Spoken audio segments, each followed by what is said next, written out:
આ સાપરની ભૂમિ પવિત્ર અને પાવન જયરામ બાપાએ જે આ ભૂમિ ઉપર સનાતન ધર્મનું જે અન્નક્ષેત્રની તપશ્ચર્યા આદરી હતી એને આગળ વધારતા આનંદી આશ્રમ ખાતે આનંદી આશ્રમના મહંત શ્રી મસ્તરામ બાપુ દ્વારા આજે શ્રાવણ મહિનાના શિવરાત્રિના પાવન દિવસે ભજન અને ભોજનનો અહીંયા ત્રિવેણી સંગમ કરેલો છે, જે બદલ સાપર ગામની જનતા ખૂબ ખૂબ આનંદ અનુભવે છે. આજે મહાશિવરાત્રિ નિમિત્તે આનંદી આશ્રમે ભજન અને ભોજનનો અનેરો કાર્યક્રમ છે અને આ ઉત્સવ અનેરો ભેર ઉજવાય છે.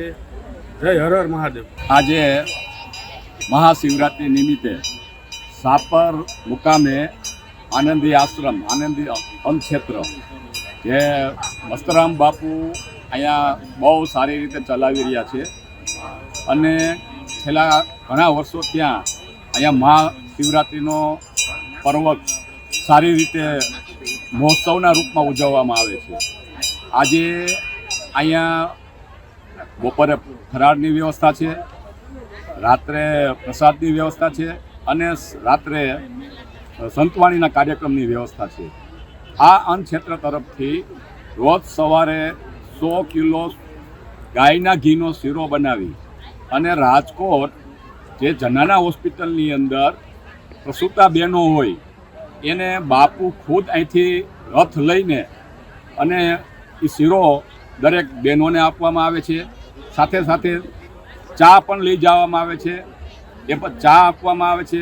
બપોરની 700 લોકોની રસોઈ અહીંયા બનાવવામાં આવે છે અને એ સિવિલ હોસ્પિટલમાં દરેક લોકોને એ રસોઈથી જમાડવામાં આવે છે અને ઉનાળામાં છાશનું વિતરણ ત્યાં કરવામાં આવે છે સિવિલ હોસ્પિટલમાં. એ છાશ પણ એટલી બધી કે અનલિમિટેડ, કોઈને 2 લીટરનો શીશો ભરવાનો હોય તો પણ એ અનલિમિટેડ આપવામાં આવે છે. એ ઉપરાંત અહીંયા રોજ 100 મણ ચણ નાખવામાં આવે છે. એ ઉપરાંત મોટી ગૌશાળા છે તો ગાયોની પણ અહીંયા સેવા કરવામાં આવે છે. આ અન્નક્ષેત્રની અંદર આજે ઘણા બધા ભાવિકો આજે અહીંયા ભાવ સાથે ઉપસ્થિત રહ્યા છે અને બધા બહુ ભક્તિભાવપૂર્ણ આજની આ મહોત્સવની અંદર સહભાગી બન્યા છે.